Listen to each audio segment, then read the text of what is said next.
June is voluntarily recalling some of its vodka seltzer drinks after a mislabeling issue. They say some of the cans that were inside a pack like this were accidentally labeled as Celsius energy drinks. You can tell that these cans are affected because they have a silver top instead of the usual black top.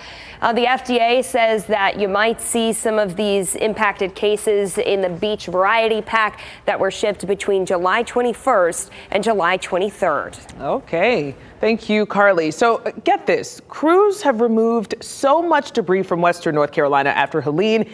If you lined it up all around the globe, it would wrap around the globe. That's just one of the updates that came out of a legislative meeting today. Leaders saying despite the progress, plenty of roadblocks remain, such as FEMA continuing to deny aid. Capitol Bureau Chief Laura Leslie heard testimony today about what's holding up Helene recovery.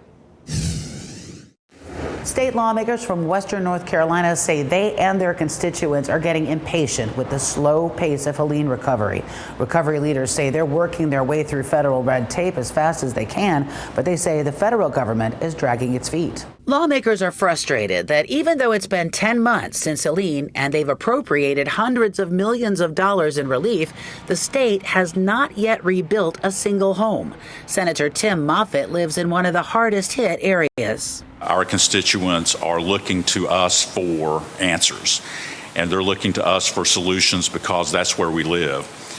We've done all that we can do, and it seems like the money just gets caught up in these systems. The state relief package says home rebuilding has to be reimbursable by federal funds. Recovery Chief Matt Calabria says those are notoriously slow to arrive. It is virtually unheard of for a CDBG-DR funded program for home rebuilding and reconstruction to have started within 1 year, but that's still our goal. Calabria said state money is being used for pre-planning and site assessments, but he also said FEMA is supplying far less money than it has for other states facing similar storms, and it's aggressively denying many requests. Representative Mark Pless said his constituents can't afford to wait any longer. This is for the lower income folks, the middle income folks that have no other options except us. And we promised them that we were going to help them in this storm. The governor's office has promised them that they're going to help them in this storm. And so far, that hasn't happened. What do you say to people in Western North Carolina who are just waiting for somebody to come rebuild their house? We share people's frustration. We know that this is hard and that these regulatory processes, particularly at the federal level, are really difficult. And so we have done everything that we can to push. We reached out to FEMA and asked, why has relief funding for Helene in North Carolina fallen so far short of federal assistance for similar storms in other states? We did not immediately hear back. Laura Leslie, WRAL News, Raleigh.